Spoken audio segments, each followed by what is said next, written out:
Welcome back to Beyond the Whistle, a sports show located in Boise, Idaho. We've got you covered on all you need to know about your current sports news, from the professional, collegiate, and local levels. We will be your hosts throughout this season. I'm Alex East. I'm Christy Amstutz. And I'm Andrew Vincent. On this week's episode of Beyond the Whistle, we're bringing you a very dramatic MLB update, some NFL controversy, and the newly crowned Mountain West champions, Bronco basketball.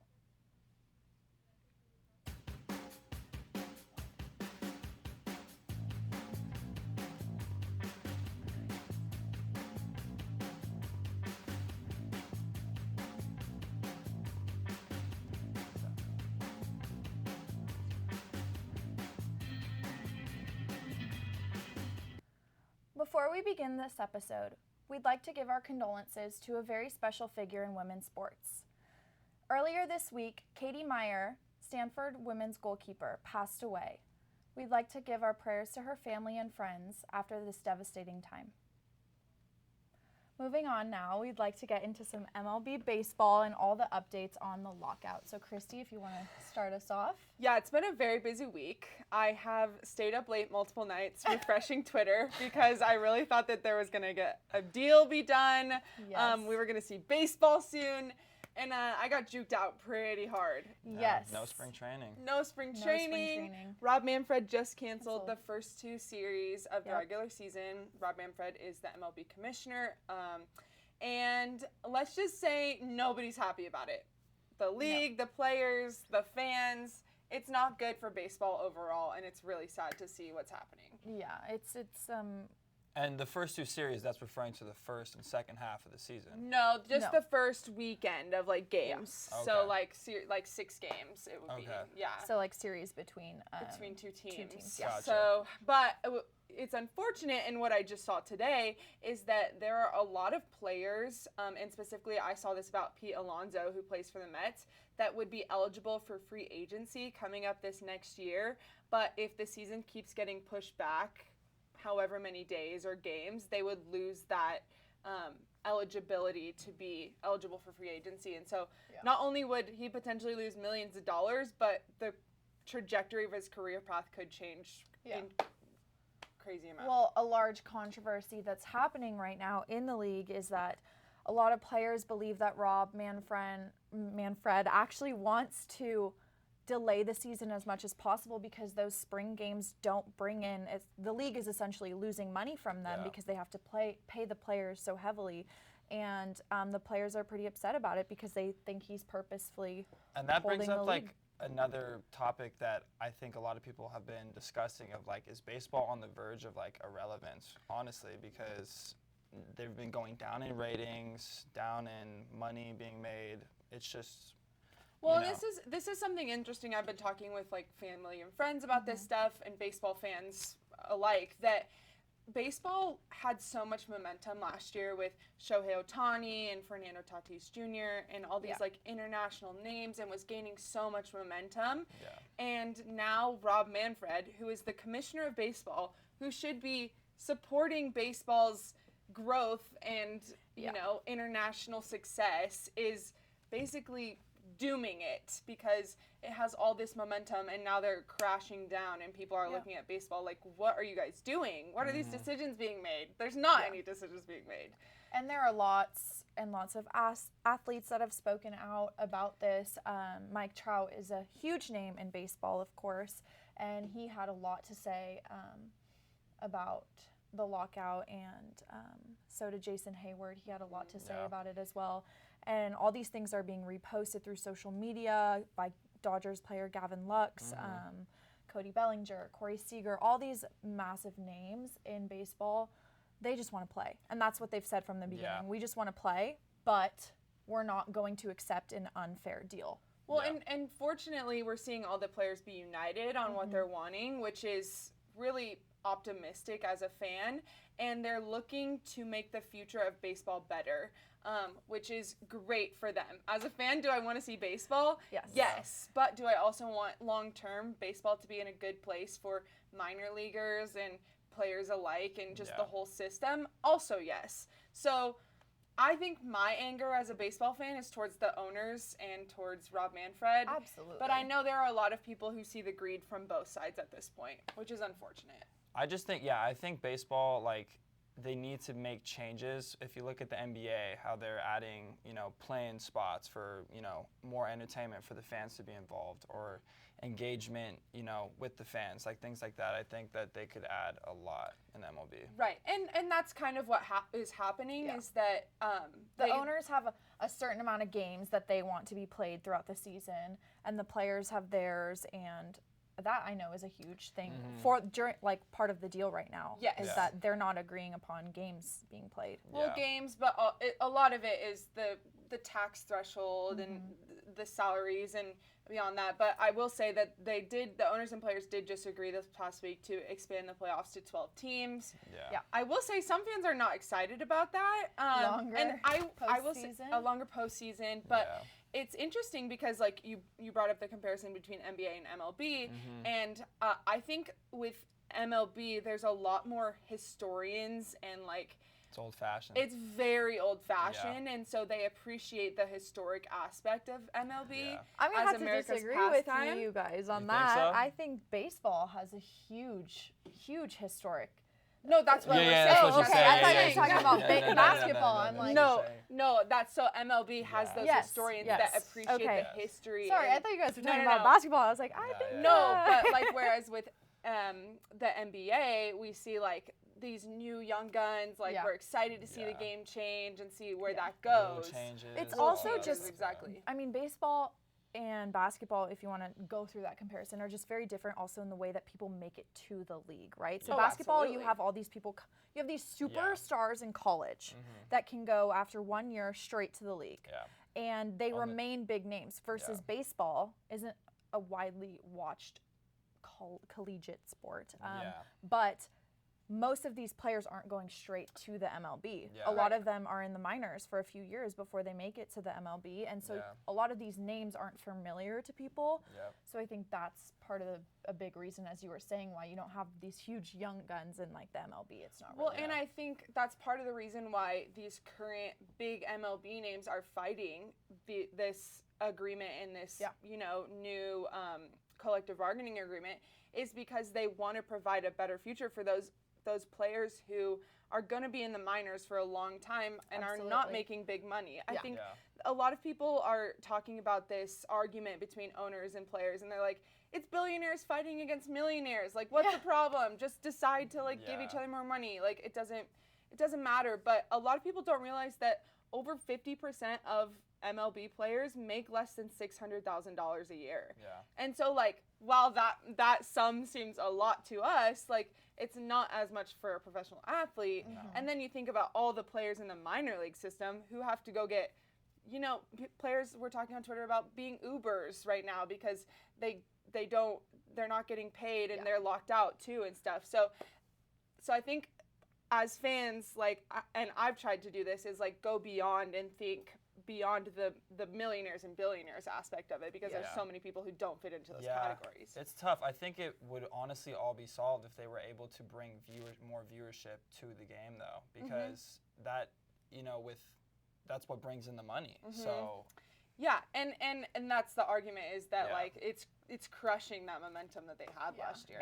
It's for the overall sport in general, not just the MLB. Yeah. There's so many other factors that go into it, and it's very easy from our point of view to have an opinion on it. Oh, absolutely. And as a baseball fan, I'm sad they're not playing games. Oh, me too, absolutely. I mean, I'd love to see the Dodgers play this I'd like to see my Mariners miss the playoffs again. Your Mariners miss the playoffs. Well, if we want to move more on year, won't hurt. to right. Yes. We want to move on to some NFL controversy. We have a lot to discuss this episode with Aaron Rodgers, Lamar Jackson, Kyler Murray is a large one, and especially Coach Brian Flores. That has been an extreme controversy in the league so far. So let's get into it. Where do we even start with the NFL controversy? Honestly, there's so much. I think I'd love to start with Brian Flores because that's been he's made quite a few allegations against multiple owners, managers, especially Denver Broncos. He had to say that John Elway showed up hungover to their meeting as if he didn't care. He didn't have any care about it. They knew from the beginning that they weren't going to be planning on hiring him. So there's a lot that's going into it right now. Yeah, and it's weird to me because I think when this story broke, it was like big news for like 1 or 2 days. Yeah. And then it kind of got swept under the rug, and then Brian Flores got hired as an assistant with Pittsburgh, and so everyone's like, oh, it's all good now, but I don't think anything's been solved, and there's still this big issue of that the Rooney Rule in the NBA or the NFL is not solving. Yeah. Well, I mean, definitely not, because there's one African-American coach in the NFL, and that's Mike Tomlin. Yeah. So it's definitely not doing its job. No. And I think what Brian Flores is saying he has a point. Like the text from Bill Belichick that we all saw about the Giants already having hired their coach before Brian Flores had even interviewed. Like it's very, very easy to see where Brian Flores is coming from and agree with him that this is a big problem. Yeah. Absolutely. And I know a lot of people had something to say, well, he's coming from the Dolphins, and the Dolphins weren't doing very well. But actually, when he was coaching, the Dolphins actually were doing better than they've done in the last 5 years. Yeah, a lot of people were surprised when he got fired, and then obviously this comes up into the news, and it's like, okay, well, maybe that makes sense then, why he would have been fired. But it also makes me question if there's other things happening. Yeah. You know, if he had already been fired from the Dolphins, and then all these other teams won't hire him. Yeah. Regardless, I don't think he should have been fired. Well, he shouldn't have been fired, and the fact that he's an assistant to the defensive coordinator. I know, it's just like you go from a head coach of taking a bad team to a good team, and then you just get demoted like that. Yeah. It's just kind of... Yeah, and I think ultimately, like, the bravery and courage that he had, to like, speak out to on speak it. out, Absolutely. he was giving up his opportunity to potentially ever coach in the NFL again, and especially head coach. And so, props to him for standing up for what he believes in. He talked about that. And I'm glad he was hired. Yeah, He deserves a job. He deserves a job. Absolutely. No question. I don't disagree with that at all. All right, we want to get into our man, Aaron Rodgers. So there are... Honestly, it's hard to even have an opinion about it because I don't think anyone knows anything right now about where Aaron Rodgers is going. I don't think the Packers know what's going on in Aaron Rodgers' head. I don't think Aaron Rodgers knows what's going on in Aaron Rodgers' So, speaking to his personal life, so there was a lot of questioning whether or not he was going to go to Denver. And at the time, everyone knows he had been engaged to Shailene Woodley, who has strong ties to Boulder. So now people are saying, oh, that's out of the question because they're no longer engaged anymore. And now some people are saying they're like 80% sure he's going to stay with the Packers. So honestly, I think he's kind of pulling up all this drama so he can get more money with the Packers.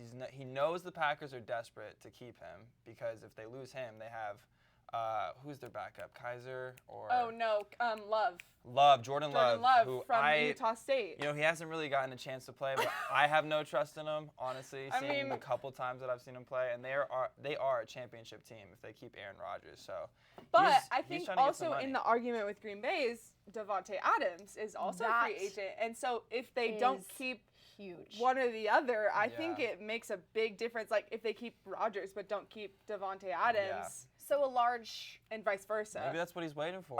I think so. I think they're not. Yeah, they're not. Gonna, I truly, genuinely believe those two are staying together. I agree.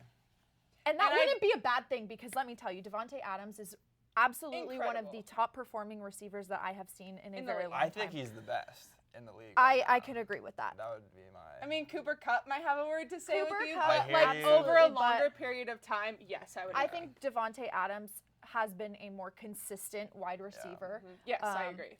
Than Cooper Kupp has. Obviously, Cooper Kupp had an amazing season, but Davante Adams has been performing like this. I agree, 100%. Consistently for a while now. And I genuinely believe that they are going to stick together. I agree.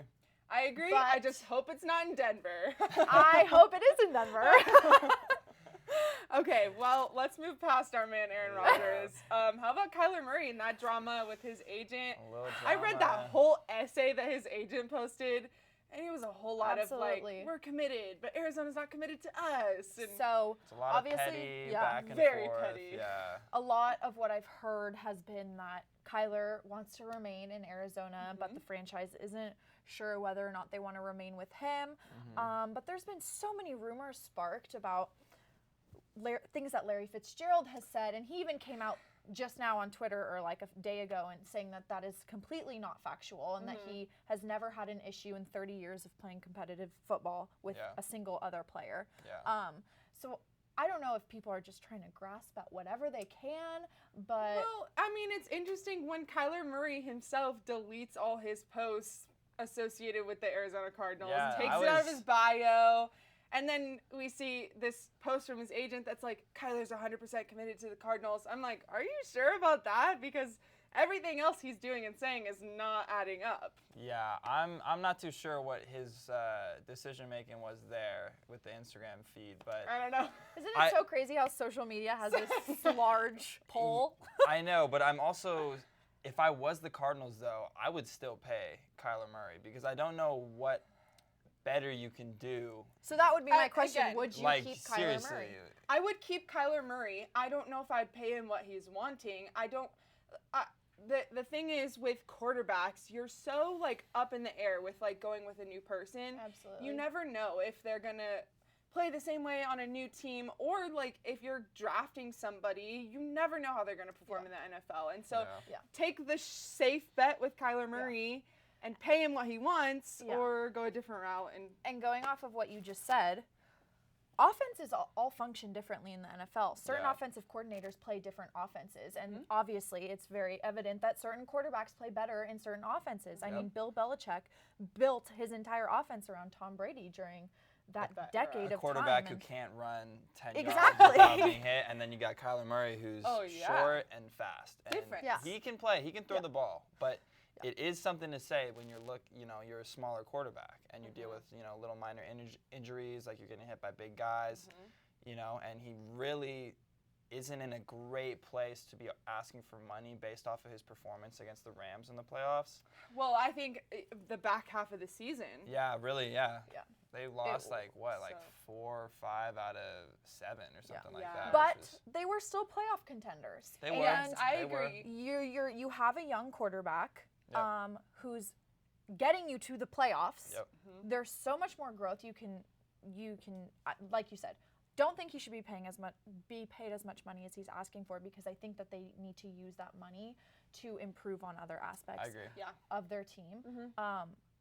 But I keep Kyler Murray. You're a playoff contender. Why would you get rid of him? You'd be stupid to get rid of Kyler Murray if you're the Cardinals. Yes, I agree. You've been irrelevant for the past. But I don't think you should be asking for that much.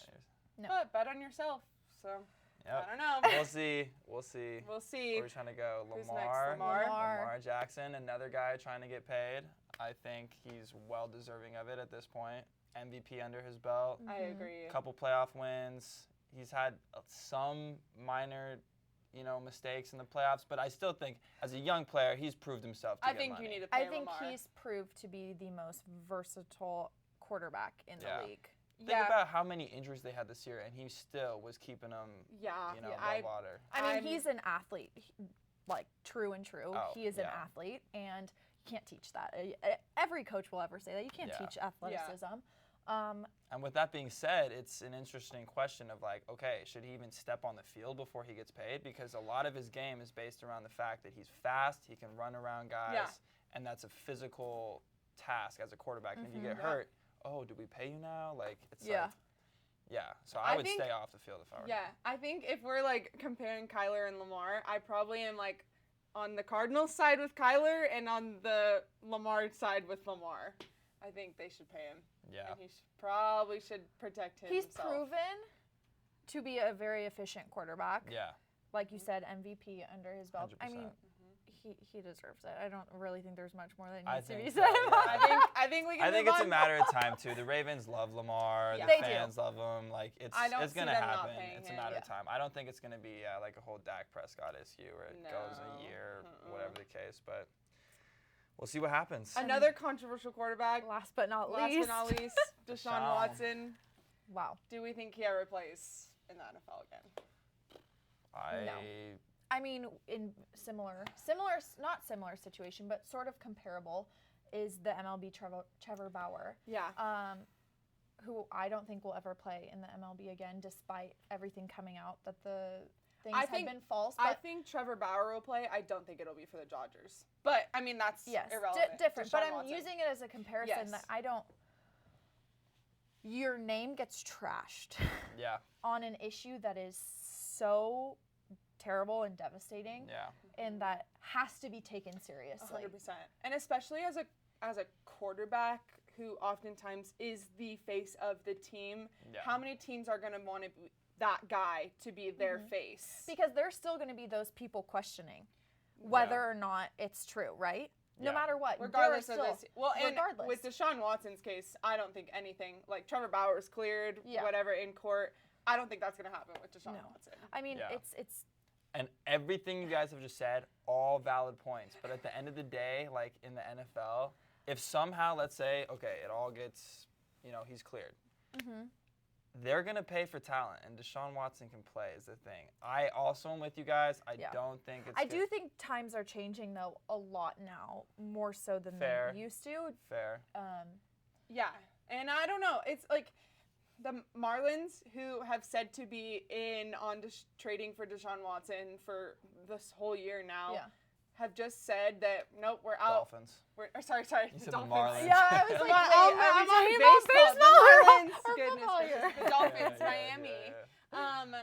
They've said they're out, officially out, not trading for Deshaun. So, I don't see any owner who's gonna say, yeah, I'm gonna bring this guy to my team. Right now, as of right now. As of right As now. of Yes. right now, And maybe that with changes. everything looming over him, yes, I Yeah. think he's off the You market. go to court, you get your stuff figured out. But if that and gets then- figured out, he Yeah. comes back, he's going to Yeah. be on a team. Maybe. If Yeah. again, think so. it I all agree is with looming that. on the fact of what happens with Yeah. outside of football Yeah. stuff that Yes. he's dealing with. But I So, still think no matter what, even when he does come, if he does come back to the NFL, it's still going to be a major controversy because there are still going to be people out there. And I who- think he's gonna have a lot to prove Oh yeah, if and when. Definitely. well, it's been 2 years now. A year. It's been okay. 1 year. 1 Once year, season yeah. set out. Yeah. So. Well, I don't know. We'll see. That's a lot of controversy. I think we should move past that. Yes. I think we on should. a move lighter on. note, we're going to get into my blood sport hockey here, my The Canadian Canadian blood roots, sport hockey. baby. We're going to talk a little bit about the rankings and some teams that have recently ended their losing streak, which is Yeah. great. So we Thank have the goodness. Panthers, who lead the Atlantic Division by 1 game over the Lightning. Mm-hmm. We have the Hurricanes that lead the Metropolitan Division by 3 games over the Penguins. The Avalanche, who are the #1 team in the league right now, they lead the Central Division by 8 games over the Blues. Insane. They're Yeah. having An amazing season. And then we have the Flames, who lead the Pacific Division by 3 games over the Kings.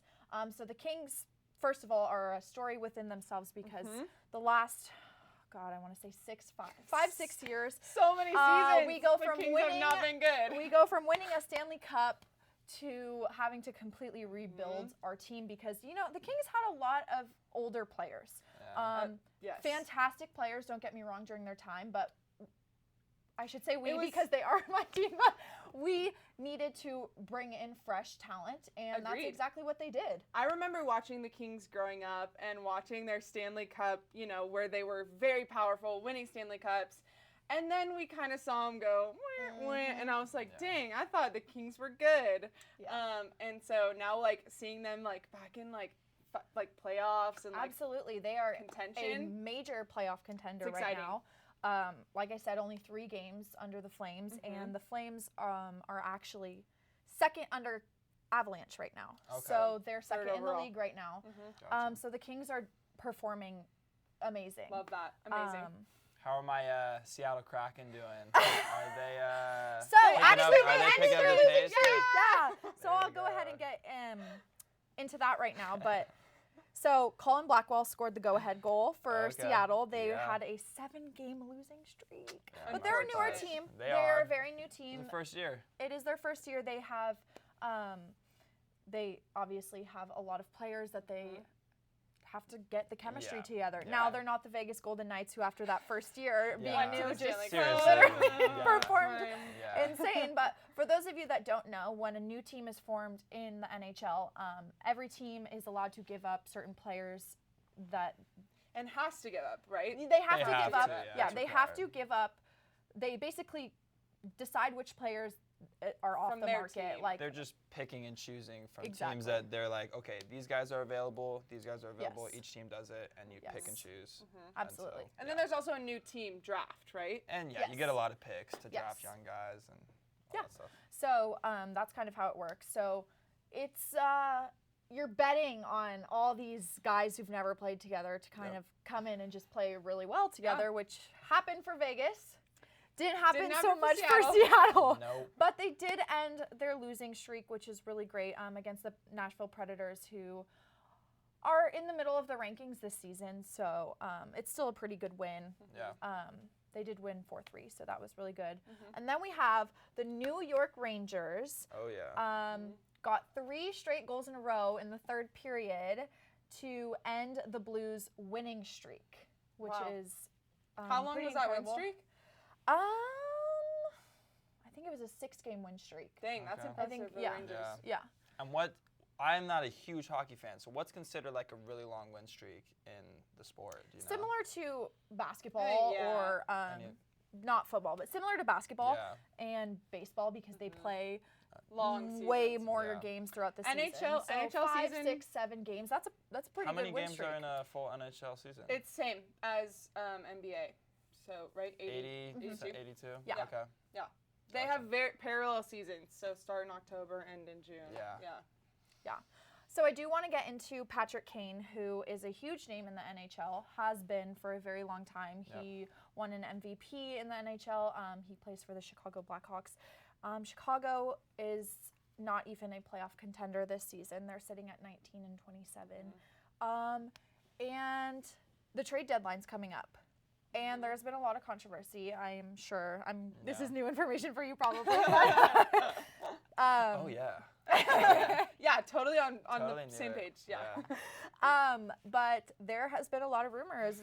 They're questioning on trading Patrick Kane, and he has made a statement through social media that he wants to finish his career with the Blackhawks, and he's been there his entire career. Yeah. So he. So I think really- in basketball terms, this is like Damian Lillard Exactly. saying he's not Probably leaving like- Portland. Yeah, although either Patrick that or- Kane is Kobe A Bryant. lot- Kobe would Bryant, say. now Not leaving the Kobe Lakers. Bryant Yes. staying with the Lakers. Yes. Tim Duncan with the Spurs. Tim Duncan with the Spurs. I Yeah, I was thinking understand. current. We were giving analogies. It I was hear great. you. I hear you. I hear you.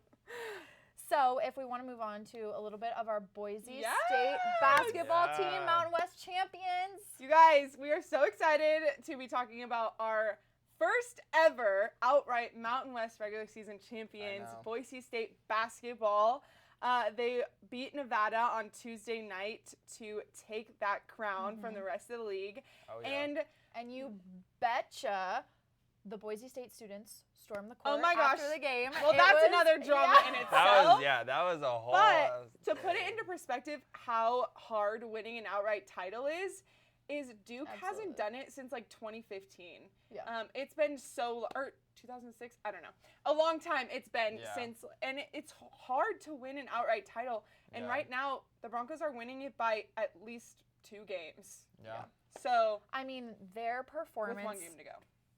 Our first episode, I believe, we talked about It's how so funny to It's think so back. funny to us Right? that they Seriously. started 3-4 and we trashed them. Our first bottom pilot of the episode conference. Just, oh, what's up with the Broncos? we're like, this is going to might be a not the terrible year. season, and they got to We get g- it figured out. We didn't We say gave that, but some hope. We we gave some said hope. they We were got to like, get it figured yeah. out. Do we think that they can get it figured out? Yes. Well, you betcha they got it figured out. They got it because- figured out. Mountain West champions. Yeah, well, they're just a really well-rounded team. Like, Amazing team. And Absolutely. their I think bench goes. Is yeah, the is- depth. yeah. The well, depth it's that they interesting because people are talking about now that the season's coming to a close. People are talking about the All Mountain West team and the fact that the Broncos probably won't have one player on the All Mountain West team, but it's because they're so good as a team, Yeah. and it's a different Absolutely. guy every night making the plays. Tuesday it was Absolutely. Abu. He had a crazy senior night Yes. Yep. and made plays to end the game.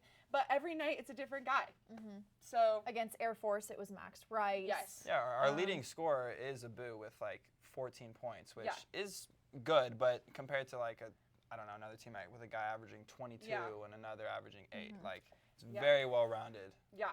But so do we? Here's my question: if you were to be a coach, do you want this star player that's averaging 25 points a game, 11 rebounds, or whatever, or do you want? I would want a well-rounded team. I want the team. I think you have a better chance of winning as the team. You have a better chance of winning, and it's just more fun to be around. More if fun you to be have, around. You're spreading the wealth. You know, everyone's involved. It's just a funner atmosphere to be a Right. part of. Yeah. Well, and I think we've seen people are talking about Bean from Utah State being on the All Mountain West team. Yeah. And like, great, awesome for him, but Utah State is like 8th place in our conference Yeah. right now. So as a coach, I'm taking the well-rounded team. And 100% of the time. yeah. So amazing.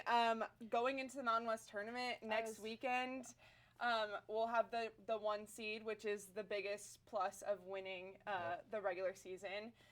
And people have us as a lock for March Madness. I now was at just this gonna point. say, I think we can be pretty confident I'm excited. that we Everyone will has be us in locked March in their Madness. brackets. You guys, I'm so excited to like mark when I'm filling out my bracket, mark Boise State Oh as my winning their God. Just do bracket. yeah, we gotta have a Cinderella team. We gotta have a Cinderella team, and why not us? I think we deserve it. I think we deserve I it. think we deserve it.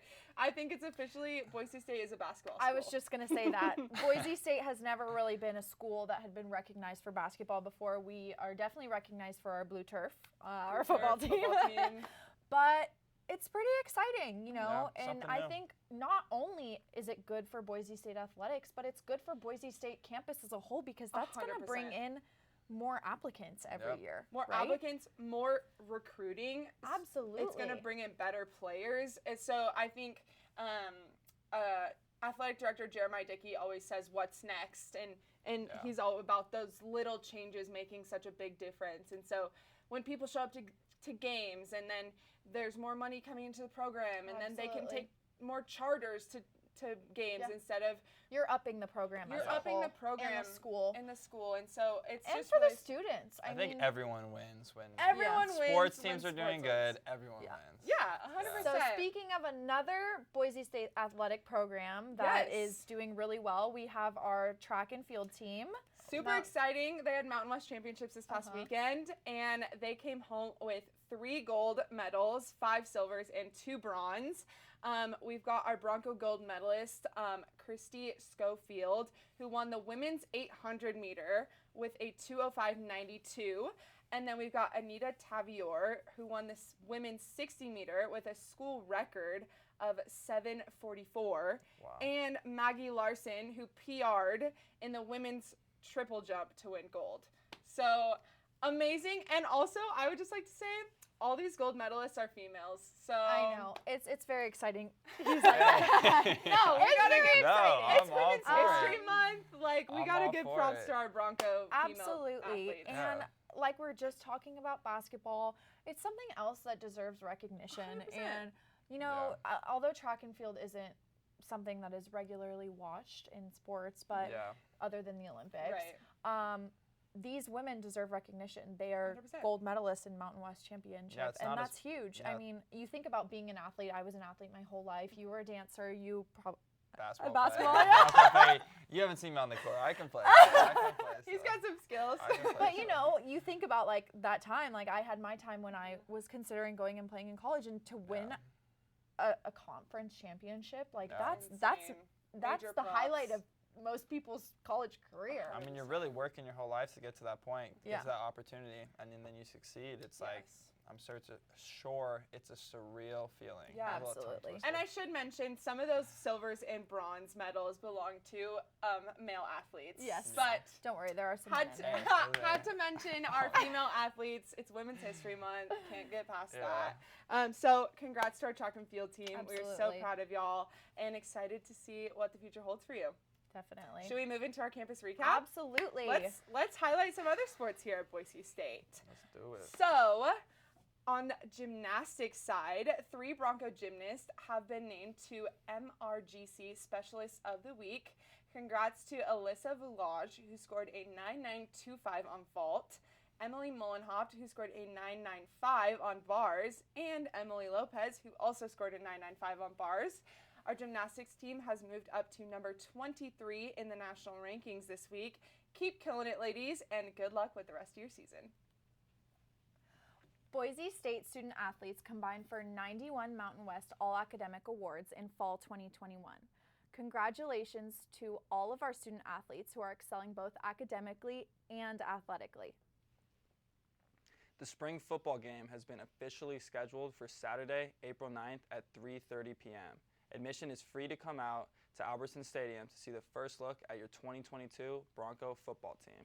Additionally, the fall football schedule has officially dropped and has the Broncos playing their home opener on September 17th versus UT Martin. And finally, beach volleyball has opened their season at 2-2 with their only losses coming to number 9 Grand Canyon and number 12 Arizona. This weekend, they're at the Cactus Classic in Arizona and will face off against Hawaii, Arizona, Arizona State, and Santa Clara. Their only home matches of the season will be April 1st and 2nd, so be sure to save those dates on your calendars. Well, now we're going to be moving into our favorite segment of the entire show, the 2-minute drill. You know how it works by now, I'm sure. So we're going to put 2 minutes on the clock and give 2 of our hosts here the opportunity to argue it out over who they think the NBA MVP is so far. So let's get into it. I'm so excited to hear their opinions on this one. Let's do. Okay, we ready to go? Yeah, almost ready. Okay, yeah, I gotta get the little intro video. Give it its moment to shine. Yeah. Okay, right. So I'm going DeMar DeRozan. DeMar, I'm going Ja Morant. Okay, from the so Memphis everyone at Grizzlies. home, if you have your opinions, Alex is going to mediate. Let us know when it's time. Let's keep this civil, all right, I'm guys? not making any Okay? promises. Keep this civil. Let's. Should we shake hands? No technicals, all right? No No technicals. I don't want to have to call it technical. Okay. All right, here we go. All right, ready. You want to go Time on first? the I'll go clock is first. starting. I'll let you go first. In 3, 2, and 1. Statistically, DeMar DeRozan is having a better season. He's averaging 28.2 points per game over Ja's 27.6. He's averaging a .516 field goal percentage over Ja's .498. He's averaging a .358 three-point percentage and over Ja's .344. And his free throw percentage is .864 over Ja's .754. Now, my biggest argument is that DeMar DeRozan is doing this on a new team this year with a new coaching staff, new teammates, and new plays, a whole new system. And I think his resume this year beats everything that Ja has done. Well, I would disagree with you. And for my reasoning, I would say that all the stats that you just mentioned, 100%. Maybe he's doing it at a higher clip, field goal percentage-wise and stuff. But points-wise, he's 1 point down. But assists and rebounds, he's leading DeMar. Barely. Either way, okay, what matters is wins. And wins, the Memphis Grizzlies are 43-21, and the Bulls are 39-24. If you look at the Grizzlies, they are a really young team. And the fact that they are third in the West, that's the third best team in the NBA. So they are playing in a harder division compared to the Bulls, who I would easily say has a better roster than the Grizzlies. DeMar's playing with Zach LaVine, Vucevic, Lonzo Ball, Caruso, all these guys. And the Grizzlies are good too, but it's really just a second-year player in Desmond Bane and a third-year player in Ja Morant, and they're the third best team in the NBA. Okay. That's because of Ja. Okay, so maybe that's true. However, DeMar DeRozan, you listed all the people he's playing with. Yeah. That might be true, but who is the one standout on that team? The one that everyone's looking at, DeMar DeRozan. And he's doing it with a new coach, a new system. Ja's in his 3rd year with Memphis. He knows the system. He knows the coaches. He knows the player. He knows the city. DeMar DeRozan is in his 1st year with this team, and I think he deserves that MVP. Done. That was a great way to finish it. First Thank of all, you you so finished much. like right on the On dot. time. I was looking at the Wow! clock. What a debate that was. Okay. Hey, Alex. I feel So a lot did of you go- pressure on Come me right on. now. Let us know. Come Guys, on. I wanted to be the judge this time, and now I'm kind of wishing that I had done the debate. And just so everyone's aware, we're all tied at one debate apiece. We are. So everyone has 1 point so far in this season. Yep. So the great thing about me judging this one is I actually don't have an opinion on it. So that's really good. Okay. Both of you had really, really strong points. Okay. I know you I wanna think give I it have to to me. go with Andrew. Yeah, I know you want to give it to me. No, Yeah. that was really nice. Better record. Not Stats better- as a No, player. But here's the thing, stats is. Okay. Stats When is I stats, look at it, Alex. when I look at NBA, I think the headlines, like all the headlines I have been seeing recently, have been Ja Morant. Okay, recently Ja in like the Morant. last 2 weeks, but like the whole season. Granted, it's a really close race this year. We didn't even mention the likes of Giannis or Yeah. Jokic or Jokic. Joel Embiid. Like these are just, it's fluid. Like it's I gonna will agree. change I will week to agree. week. So this is Yeah. a hard debate. But I do think Ja, at this very moment, has the edge on DeMar. Even though I'm a DeMar fan, I would love to see him. Whatever. get it, I'll but give you the win it's this Ja. time. All right. Anyways. Anyways. 2 wins, So baby. Andrew has 2 wins. So Andrew's Alex and up. I have 1. We have one. There we go. On Women's History Month, our first show of Women's History Month, and you take whatever. Sorry to take the Unfortunately, spotlight. Yeah. That is all the time that we have for today. So tell us who you think should win who you believe is going to win the NBA MVP, and we'd love to hear your opinions on it. Also, we want to hear from you about what topics you want us to talk about on our next show. So tell us in the comments below or DM our new Instagram account at Beyond the Whistle BSU to send in your top requests. And we want to send a big thank you to all of you for joining us for this episode. And finally, we couldn't do this without our producer and crew. So to each of them, we send all of our gratitude. I'm Andrew Vincent. I'm Alex East. And I'm Christy Amstutz. Join us next time on Beyond the Whistle for all your sports news needs.